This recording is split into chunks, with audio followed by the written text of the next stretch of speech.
In this tutorial, I'm gonna be showing you the easiest way to download any Instagram Reels without watermark. First of all, go to your Instagram and find out the reel that you want to download. From the reel, tap on the share and copy the reel link. Once the reel link successfully copied, go to your browser. In browser, you have to search for Insta Reel download. As a search results, you get lots of website. You can use any of the website to download reels. In my case, I'm just going to this website, snapsave.app. In here, just paste the reel link and tap on download. And we can see the reel preview. Just tapping on download video.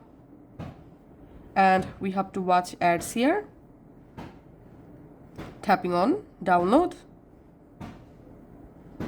Once downloaded, I'm just tapping on this download icon, selecting downloads, and here we can see the reel downloaded, tapping on the reel and tapping on share, tapping on save video.